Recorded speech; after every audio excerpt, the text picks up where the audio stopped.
when I was in middle school in Egypt, I had a really weird experience. So I was at a friend's house hanging out, and when it came time to go home, she was like, I need you to be really careful leaving because our neighbors are Nazis.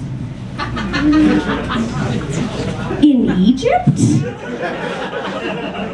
What Jews are they looking for in Egypt? I'm pretty sure there was a whole thing in the Bible about this, right? Like Moses got them all across the Red Sea. Meanwhile, Hitler couldn't even get across one beach. That joke would kill in Normandy. Kill in Normandy. But I was really worried, man. Because like even at the age of 13, I knew that if your chosen bleach was Clorox Ethnic Cleanse, like that's not gonna be a good time, you know? And so I was really scared, right? And so I walked out, and curiosity got the better of me, you know? Because I wanted to see, like, what does a Nazi house look like? You know, what are they up to? Oh, this So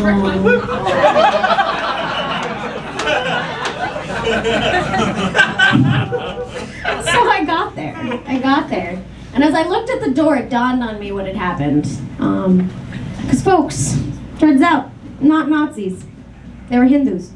It's coming. You see, the root of the problem was this fellow. This windmill of doom. This little fellow was actually a Vedic Hindu, Jain, and Buddhist symbol fucking forever, okay? And then the Nazis just took it, okay? They took it and ran with it.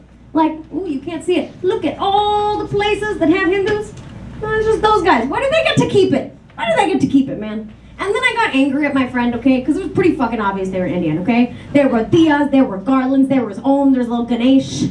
Like, this is what the door looked like, essentially, okay? Nazis aren't that festive.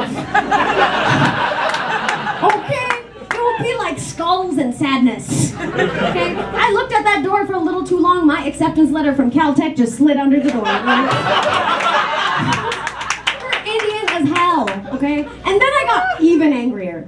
Okay, because they had a lemon and chili on the door, okay? Kind of looks like that. We hang it, we do that for good luck in India, okay? That shouldn't get that giveaway. Because what Nazi has seasoning in the house?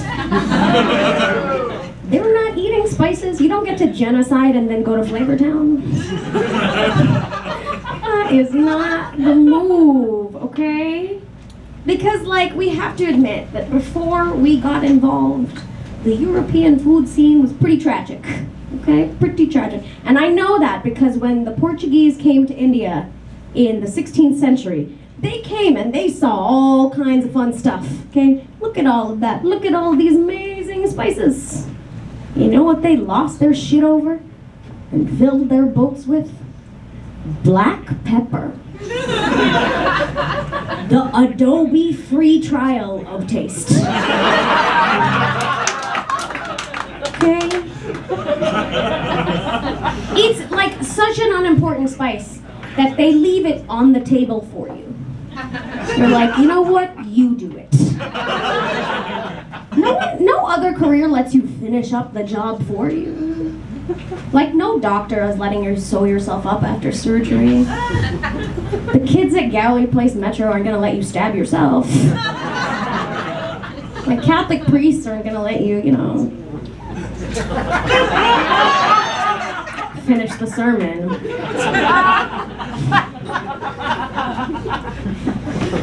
But I'm pretty sure like spices and flavorful food were how Nazis actually caught ethnic people.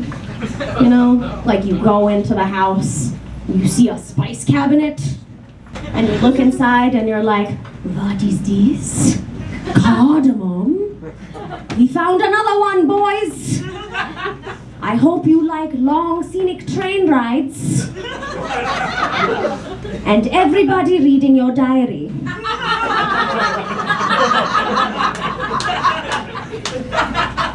That joke's pretty rough.